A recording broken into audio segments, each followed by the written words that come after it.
Kembali lagi di Cerita Cinta Channel. Jangan lupa like, comment, and subscribe ya. Terima kasih. Kini mereka berada di restoran dan Hani mencoba makanan baru yang belum pernah dia makan sebelumnya. "Apakah menurutmu aku makan banyak sekali, Blue?" tanya Hani.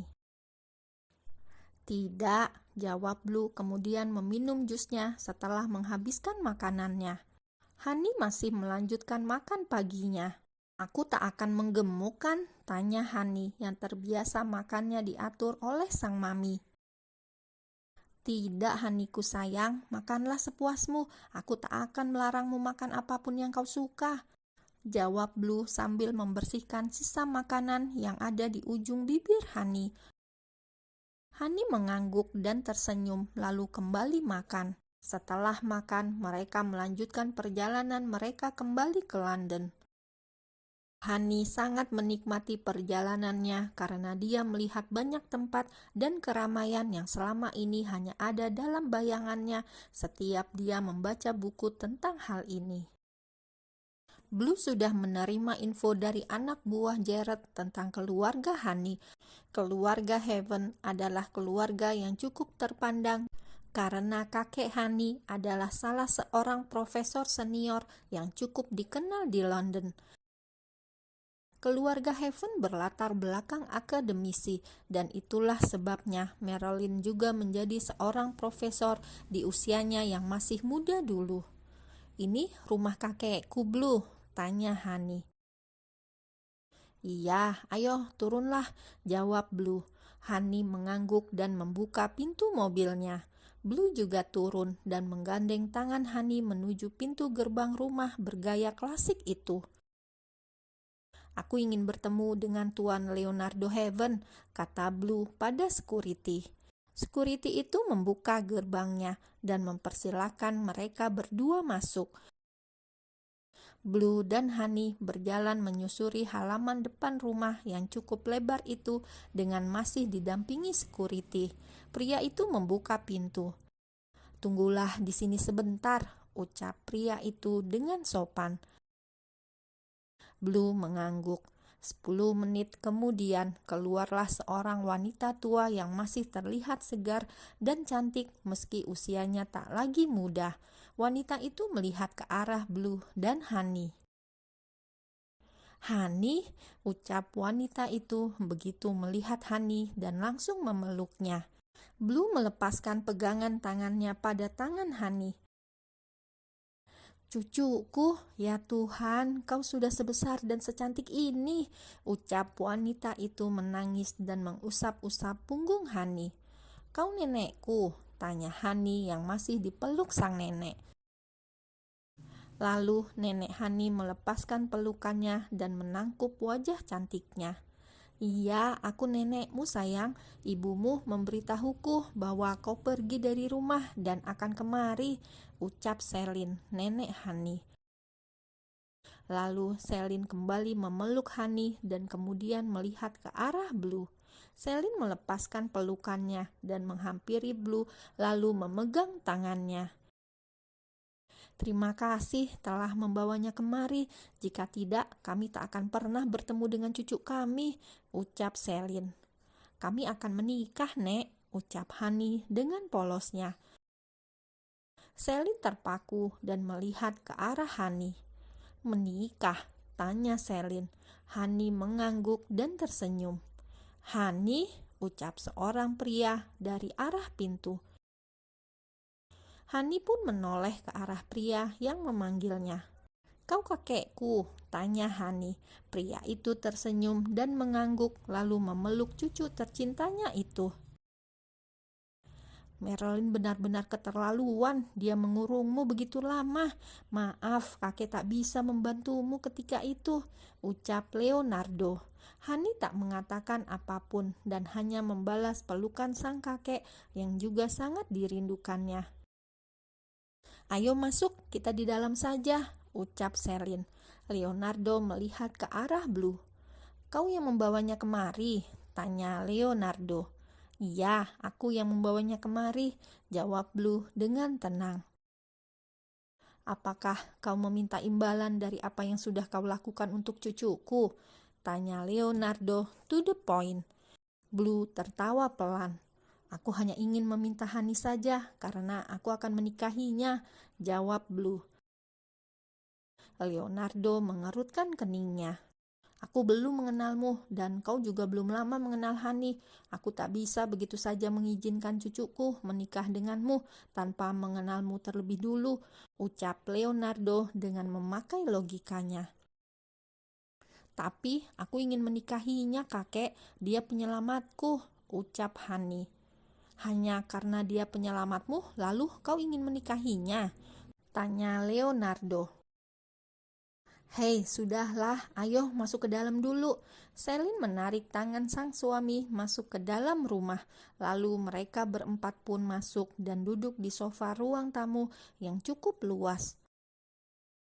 Aku tak akan begitu mudah menerimamu, anak muda. Aku harus tahu bibit bebet bobotmu terlebih dahulu sebelum kau menikahi cucuku. Karena sebenarnya Hani sudah kujodohkan dengan seorang pria dari kalangan bangsawan, ucap Leonardo meneruskan pembicaraannya tadi. Ternyata kakeknya tak jauh berbeda dengan ibunya, pikir Blue. Hani tak suka mendengar kata-kata sang kakek pada Blue, langsung bermuka masam. Hidupku adalah milikku sendiri, bukan milik siapapun. Tak ada yang bisa mengatur hidupku termasuk kakek, ucap Hani. Leonardo melihat ke arah Hani dan mengerutkan keningnya. Kau adalah cucu dari keluarga Heaven, jadi kau harus menuruti apapun yang kakek atur dalam keluarga ini, sahut Leonardo. Hani pikir sang kakek berbeda dengan ibunya. Ternyata mereka memiliki pola pikir yang sama. Sayang, dia baru datang dan jangan memaksanya dulu. Kita bisa bicarakan ini nanti baik-baik, ucap Selin menengahi. Maafkan kakekmu sayang, ayo kita makan siang dulu, ucap Selin memegang tangan Hani. Tapi Hani melepaskannya dan justru memegang tangan Blue.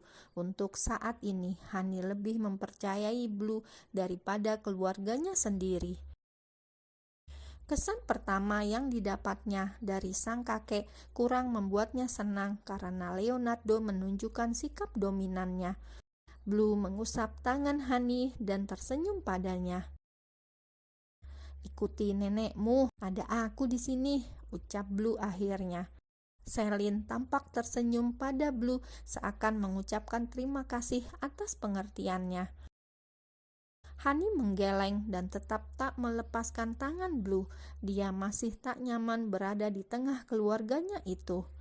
Lalu Blue ikut berdiri dan mereka pun menuju ruang makan.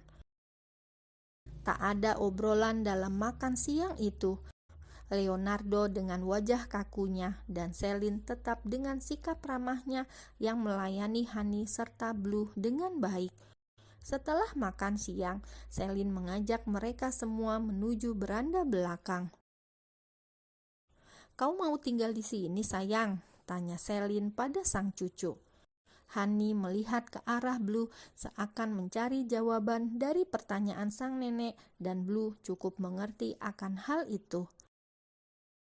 Jika dia di sini, maka aku akan di sini juga untuk sementara sampai aku menikahinya, ucap Blue akhirnya. Apa? Aku belum menerima lamaranmu, anak muda, jadi kau tak boleh seenaknya tinggal di rumah ini, kata Leonardo tak terima. Kalau begitu, Hani akan tinggal bersamaku saja, sahut Blue. Dia cucuku dan kau tak berhak membawanya kemanapun kau suka, ucap Leonardo sengit. Aku akan ikut Blue, kata Hani akhirnya. Kalian akan tinggal di sini. Kau tahu betapa nenek merindukanmu, sayang. Kalian akan tinggal di sini sampai kalian menikah, ucap Selin yang ingin menghentikan keributan ini. Apa yang kau katakan? Tanya Leonardo marah pada sang istri. Jangan memaksakan kehendakmu lagi, sayang. Jangan kau lakukan pada Hani. Cukup Marilyn saja yang menjadi korban keegoisanmu, ucap Selin.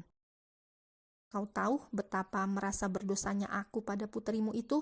Kau yang membuatnya seperti itu dan berimbas pada Hani. Aku tak mau Hani mengalami hal yang sama dengan Marilyn, kata Celine. Hentikan omong kosongmu itu, marah Leonardo. Aku tak bisa menutupi hal ini lagi. Kaulah penyebab Marilyn berpisah dengan Kim. Kau mengusir Kim dan mengatakan bahwa Marilyn sudah menikah dengan orang lain. Kau tak menyukai Kim hanya karena dia berasal dari ras yang berbeda dengan kita, ucap Celine. Kakek melakukan itu pada mami dan ayahku, tanya Hani seakan tak percaya dengan kenyataan ini. Itu hanya untuk kebaikannya. Ayahmu bukan orang yang cocok untuk anakku, kilah Leonardo yang masih keras kepala. Dedi menyembunyikan hal ini bertahun-tahun dariku, ucap Marilyn yang tiba-tiba sudah ada di dekat pintu beranda belakang. Semua perhatian yang ada di sana langsung terpusat pada Marilyn. Marilyn, oh putriku sayang, ucap Celine dan memeluknya dengan air mata yang berderai karena sudah bertahun-tahun tak bertemu dengan sang putri. Marilyn menahan dada Celine dan melepaskan tangan Celine yang melingkar di tubuhnya. Katakan padaku, Dad, teriak Marilyn marah. Dedi mengarang cerita padaku seakan-akan dia mencampakkanku dengan begitu kejam di saat aku sedang hamil. Bagaimana bisa Dedi melakukan hal ini padaku? Teriak Marilyn. Celine memeluk Marilyn dan berusaha menenangkannya. Blue melihat situasi yang cukup panas di sini dan dia tetap memegang tangan Hani agar tak terbawa emosi. Aku menyumpahinya dan mengutuknya selama ini. Aku sangat membenci pria yang seharusnya tak kubenci. Mengapa Dedi begitu jahat padaku? Marilyn menangis dan meraung seolah begitu menyesal dengan hidupnya yang selama ini dijalaninya. Mengapa Mami tak mengatakan hal ini padaku? Marilyn duduk bersimpuh seakan tak kuat menanggung beban perasaannya. Mam, Hani mendatangi Marilyn dan memeluknya. Lihatlah betapa kakekmu begitu jahat pada kita, sayang, ucap Marilyn terseduh-seduh. Dan semua yang sudah kulakukan begitu sia-sia, lanjut Marilyn menangis. Semua hanya untuk kebaikanmu, ucap Leonardo yang masih dengan karakter kerasnya. Kau memisahkanku dari pria yang kucintai hanya karena keegoisanmu, Dad. I hate you, sahut Marilyn. Lalu Hani membantu sang ibu berdiri dan memapahnya ke dalam bersama Celine. Blue mengikuti mereka dari belakang. Setelah mendudukkan Marilyn di sofa, Hani kembali memeluk sang ibu yang pasti membutuhkan dukungannya. Marilyn tak mengatakan apapun lagi dan hanya diam. Dia benar-benar syok dengan kenyataan menyakitkan yang baru diketahuinya setelah puluhan tahun berlalu.